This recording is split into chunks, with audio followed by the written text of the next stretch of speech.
여러분 안녕하십니까? EBS 초대석 정관용입니다. 지난해 7월 정부가 이 미래 사회에 걸맞는 스마트 시티의 그 기본 구상을 발표하고요.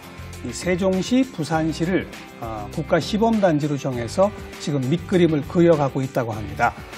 4차 산업혁명의 최첨단 기술들이 집약된 이 새로운 미래 도시의 모습, 과연 어떤 모습일지 궁금하시죠? 그래서 오늘 이 대통령 직속 4차 산업혁명위원회의 스마트시티 특별위원회 위원장을 맡고 계신 연세대학교 도시공학과의 김갑성 교수님을 초대했습니다. 교수님, 어서 오십시오. 네, 안녕하세요. 김갑성입니다.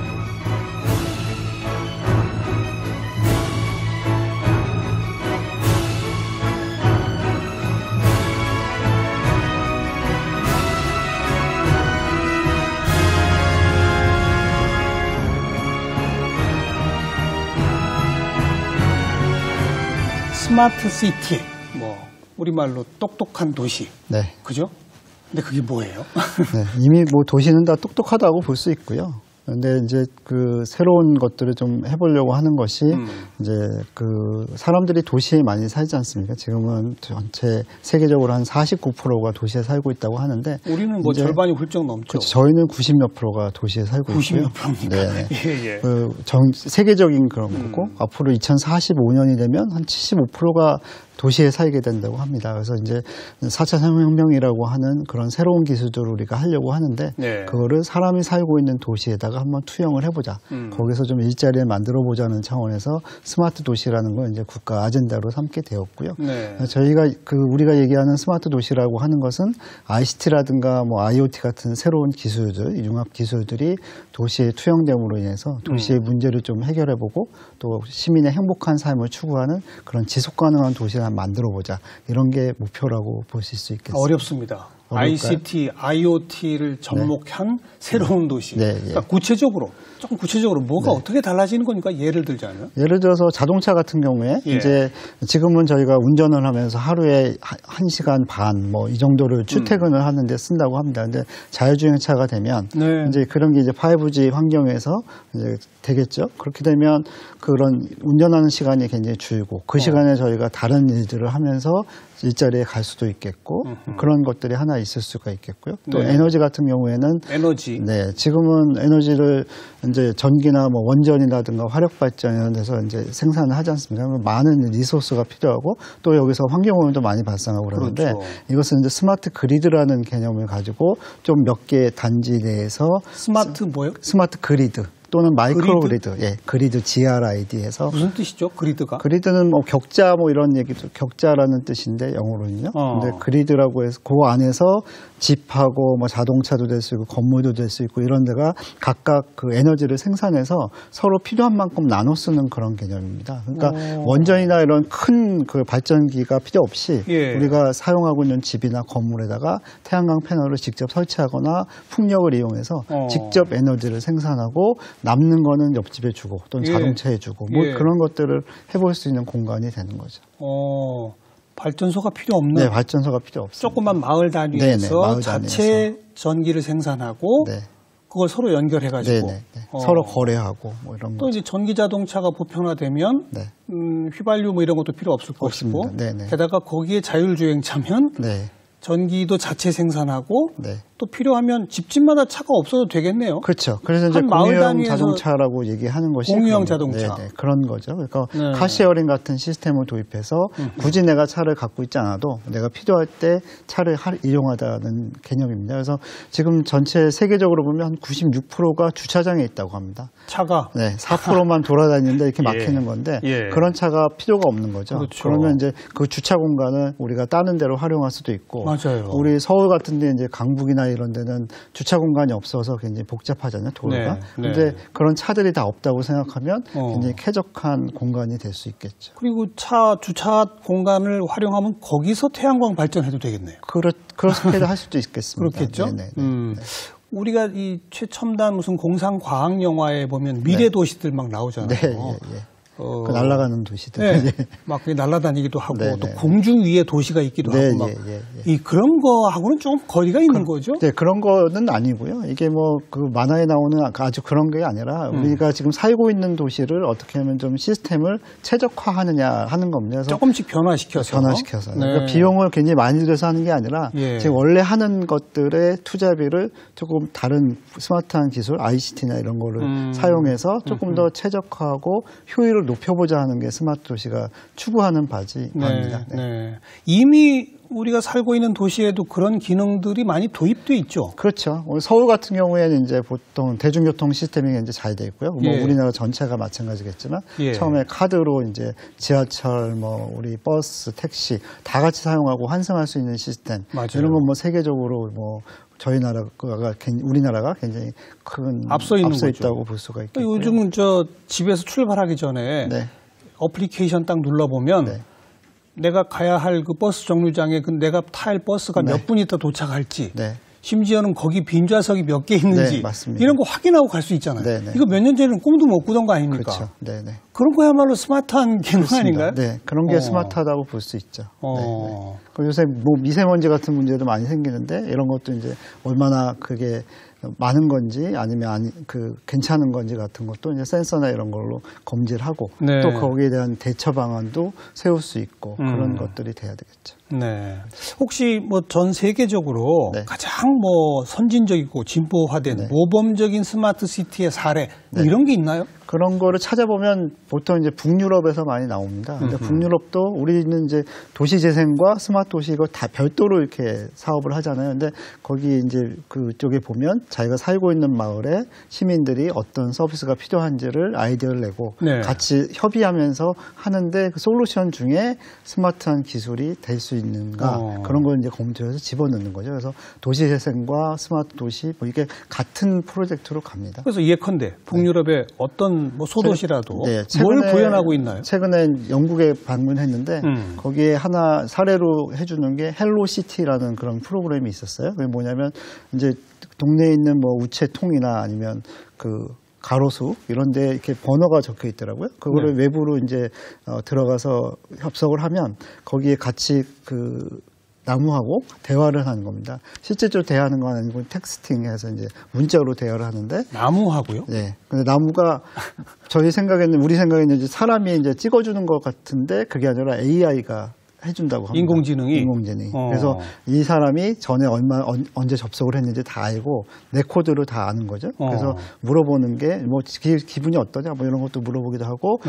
나무가 우리 도시가 어떤 게 문제가 있는 것 같아? 뭘 했으면 좋겠어? 이런 거를 얘기한다는 거죠. 그래서 거기서 의견 수렴을 하고 그 시 정부한테 이렇게 그런 정보가 간다고 합니다. 그런 거를 거기 그 도시뿐만 아니라 세계 6개 도시에서 시연을 하고 있다고 하고요. 그렇게 해서 제가 물어봤어요. 여기 종사하시는 종업원이 몇 명입니까? 했더니 5명이라고 하더라고요. 인공지능이 알아서 하니까. 인공지능이 하니까. 그러니까 시스템만 구축하고 그 SNS도 페이스북이나 기존에 있는 걸 사용하니까 돈이 하나도 안 드는 거예요. 그래서 어디서 투자 받았냐, 더 투자 뭐 받을 거냐 그랬더니 필요 없다고 하더라고요. 이미 다 그거 갖고 비즈니스 모델이 된다. 그래서 그런 조그만 서비스들이 시연이 되는 거죠. 근데 그런 걸 굳이 왜 하는 겁니까? 나무랑 왜 대화를 하죠? 지금 현대인들이 이렇게 대화할 상대도 별로 없는 거고 또 어떻게 보면 그런 것도 이제 해결해 줄 수도 있고 도시 입장에서는 어떻게든 의견 수렴을 해야 되는데 의견 수렴의 창구로 그런 걸 활용할 수 있는 거죠. 그러니까 저희가 뭐 폴을 한다든가 아니면 뭐 여론조사 한다 이런 것도 돈이 드는 것이고 그보다는 조금 더 이렇게 친밀한 관계에서 대화를 통해서 받을 수 있다면 조금 더 솔직한 아니면 시민들이 필요로 한 아이디어를 얻을 수 있지 않을까 생각이 듭니다. 그러니까 이 진짜 스마트 시티가 추구할 수 있는 내용은 무궁무진하고요. 무궁무진합니다. 저는 그 나무랑 대화하는 건 상상도 못했는데 그런 것도 가능한 거군요. 지금 우리 정부는 세종하고 부산을 국가 시범단지로 지정을 했어요. 근데 세종은 신도시고 네. 부산은 오래된 구도시잖아요. 근데 거기 대지는 거기도 신도시입니다. 그러니까 부산 같은 경우에는 에코 델타 시티라고 해서 낙동강 그 4대강 사업을 하면서 생긴 땅이에요. 그 중에 일부를 하는 거라 기존 도심하고는 또 다릅니다. 부산에 있는 새로운 신도시 네네, 지역. 네네. 그 세종 안에 또 한 구역. 네. 지금 현재는 빈 땅입니까? 빈 땅입니다.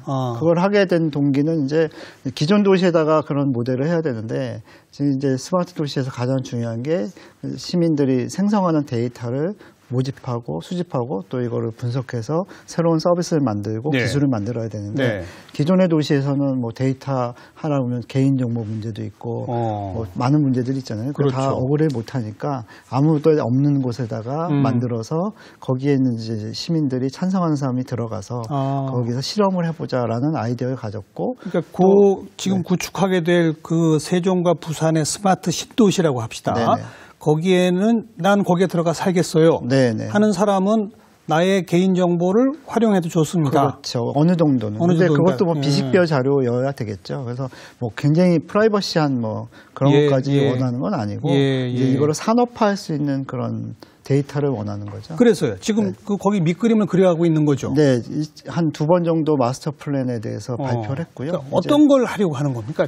더 좀 그림을 그려주세요. 네, 뭐 세종시 같은 경우에는 여기에 이제 공무원들 많으시고 또 옆에 대덕단지도 있고 그렇습니다. 그러니까 젊은 사람이 많다 보니까 관심이 아무래도 교육이나 문화, 그렇죠. 뭐 이런 쪽이죠. 그래서 좀 생활 밀착형으로 좀 해보려고 합니다. 그래서 모빌리티라고 하는 뭐 자율주행차 이런 건 기본이고, 그다음에 에너지가 있고 그것도 기본이고요. 거기에 교육과 의료와 문화, 이게 조금 색다른 서비스가 될 것 같습니다. 조금 아까 이 모빌리티, 자율주행차, 그러면 공유 차량, 그런 거 설명 들었어요. 네네. 에너지도 그 단위에서 자체 생산한다.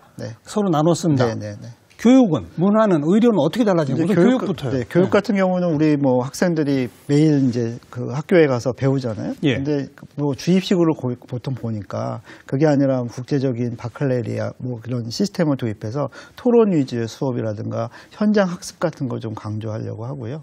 어떤 경우는 이제 거기에 그 고급 인력이 많으니까 그 부모님들이 뭐 이렇게 동영상을 찍어서 15분, 뭐 30분 이런 단위의 강의들을 만들고 그거를 이제 학습하는 자료로 쓰자.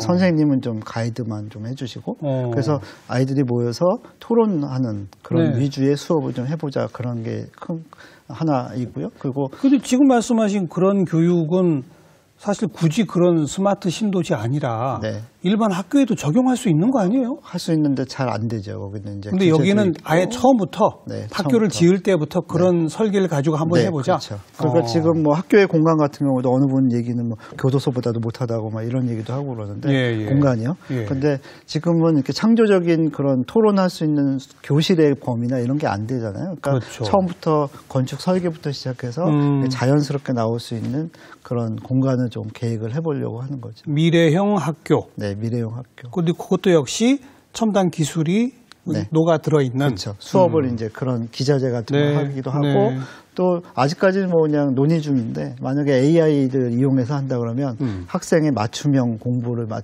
수가 있겠죠. 수업 같은 것도. 그리고 어떤 경우는 로봇을 이용해서 뭐 그 부족한 부분을 좀 가르쳐 줄 수도 있겠고 돌보는 것도 해줄 수도 있겠고 그런 것들을 한번 시험해 보려고 합니다. 학생별 맞춤 보조 로봇. 이런 것도 있겠네요. 그래서 학생의 뭐 유전자를 검색하든 뭐 다 한 다음에 AI가 얘한테는 어떤 방식으로 공부를 시키면 좋겠다. 뭐 이런 게 학습이 되면 훨씬 더 그 맞춤형 교육이 되지 않을까 생각이 듭니다. 그리고 의료는요? 의료 같은 경우는 이제 가장 기본적인 거는 원격 의료 같은 건데 우리 이제 가정에서 이제 뭐 아침마다 소변을 보면 그 소변 검사가 자동으로 되고 그러면 그게 이제 건강치 이상 체크가 되고 패밀리 닥터한테 가고 문제 있을 때는 처방을 받고 상담을 하고 그런 체제를 만들어 보려고 하고 있고요. 또 응급 상황이 발생했을 때는 뭐 드론이 와서 응급처치를 해주고 드론이 그럼 이제 교통이 막힐 수도 있고 뭐 그러니까 그런 걸 이용해서 해보려고 하는 거죠. 또 문화는요? 문화 같은 경우에는 이제 우리 정재승 교수가 제안하는 거는 소도시에는 문화 공연 같은 거가 이루어지기가 어렵잖아요. 어렵죠. 이게 규모가 안 되니까. 그래서 오히려 소비자가 내가 원하는 공연에 대해서 이렇게 합의를 보고 그게 되면 이제 공급자가 거기에 연결해서 와서 공연을 하는 그런 형태로 한번 해보겠다 이렇게 얘기하고 있습니다. 네.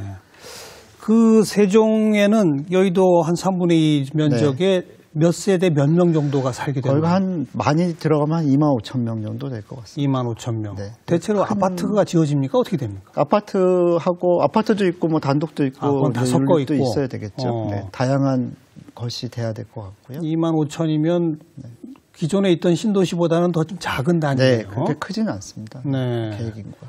언제쯤 그게 입주가 되나요? 2021년 말에 입주를 목표로 하고 있습니다. 2년 반 좀 넘게 남았네요. 네네. 아직 건물도 안 지었잖아요. 건물은 어찌고 뭐 1년 반이면 지으니까요. 네. 그리고 그 전에 이제 하는 작업들이 더 중요하니까 그거가 되면 이제 건설회사가 땅을 분양받아서 거기다가 이제 짓게 되겠죠. 민간 기업이 참여해서 네, 민간 기업이 참여합니다. 네. 그럼 집부터 좀 달라지겠네요. 그 집들도 지금의 형태보다는 좀 다른 방향으로 봐야 되고 태양열 판넬 같은 건 다 기본으로 깔려야 될 것이고 아마 에너지 절약하는 패시브 하우스 뭐 이런 것도 적용이 될 거고 그죠? 네. 그래서 그것도 이제 어떤 경우는 뭐 30% 에너지가 절감되는 주택, 50%가 되는 주택, 뭐 여기는 70%가 되는 주택 그런 다양한 걸 실험을 하고 비용이 다 다르니까 그러면 이제 소비자가 나는 이걸 하겠다 이렇게 고를 수가 있어야 되겠죠. 그래서 어떻게 보면 국가 시범도시는 우리 이제 엑스포 같은 거 하면 한 일주일 하고 이제 다 뜯어내고 다시 하고 막 이러는데 그게 아니라 365, 24시간 실험하는 공간이다. 그렇죠. 그런 걸로 좀 했으면 합니다. 네.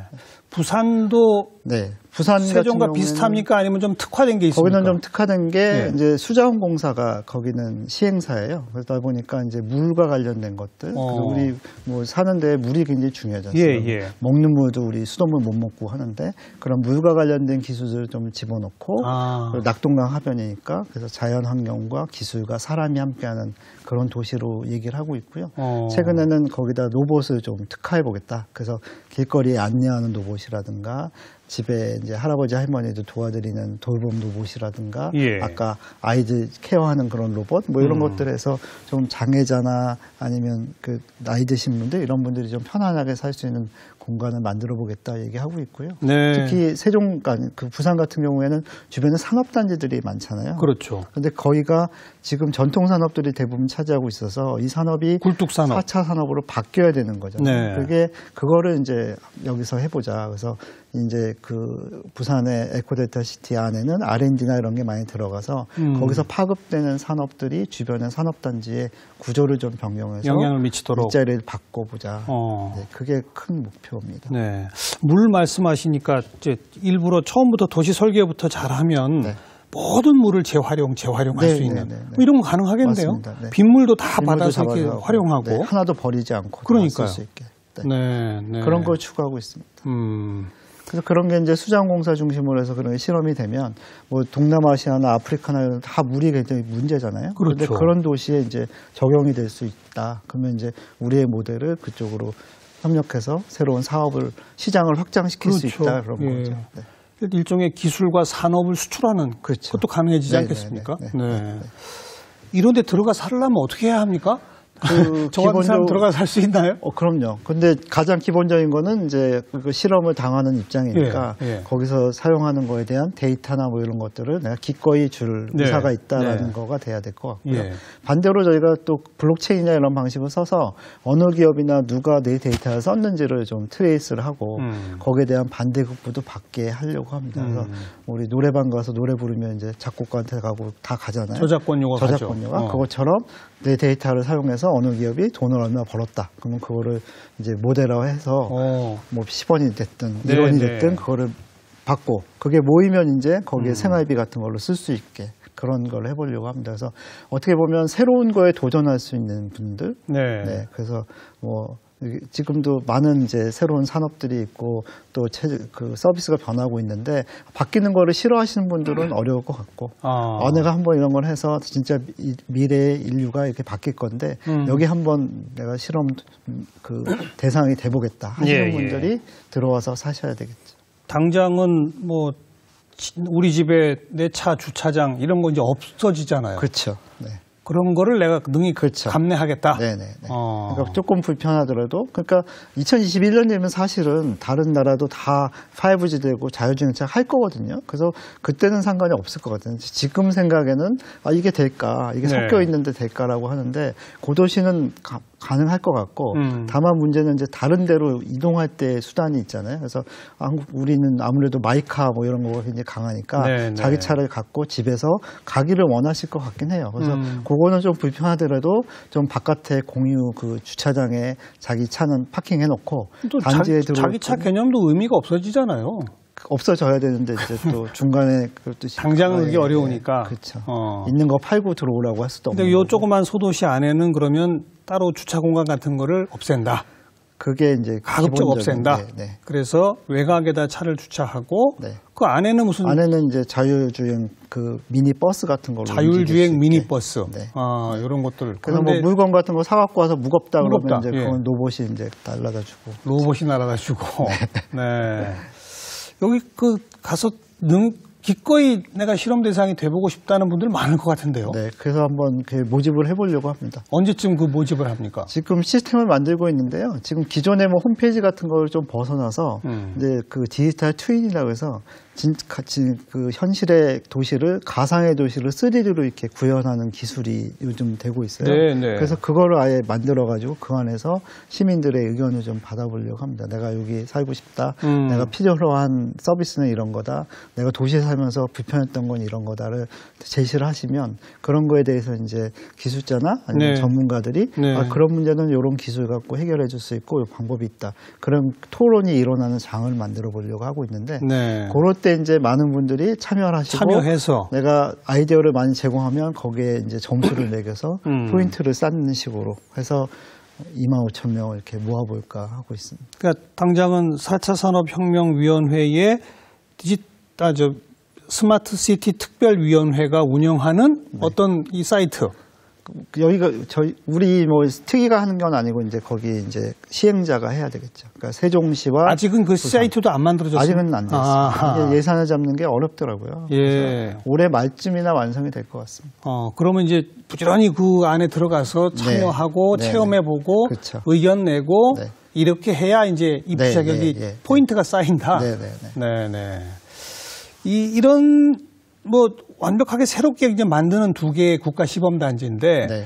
이와 비슷한 시도를 이미 한 곳이 인천 송도에 있다는 얘기를 들었어요. 인천 송도는 이제 세계 최초의 스마트 도시라는 얘기를 합니다. 근데 전에 우리나라는 유비쿼터스 도시라고 하는 그런 사업들을 했어요. 그래서 네. 2009년에 법을 만들기도 하고 2017년까지 오다가 그때 법의 이름을 스마트 도시로 바꿨습니다. 그래서 이제 스마트 도시로 전환이 되는 상태고 그렇지만 그 시스템은 송도가 세계 최초로 했죠. 그래서요. 송도는 지금 뭘 이미 해놓은 겁니까? 거기도 대중교통 시스템이라든가 CCTV 달아놓고 이제 치안 같은 거 하고 있고요. 치안. 네. 그리고 거기는 특별히 쓰레기 처리를 집진식으로 해서 이렇게 통에 넣으면 그게 다 한 군데에 모아져서 소각도 되고 이제 재활도 하고 그렇게 하고 있습니다. 쓰레기를 일부러 수거하러 다니는 분들 없어도 네. 그냥 자동으로 한 군데로 자동으로 되게 돼 있습니다. 근데 이제 문제는 이제 그게 가끔 막혀가지고 이제 기존에 버리니까 그거 다시 수거해가지고 분이 있기는 하죠. 아직은 이제 완벽한 기술은 아닐 테니까. 네, 그렇죠?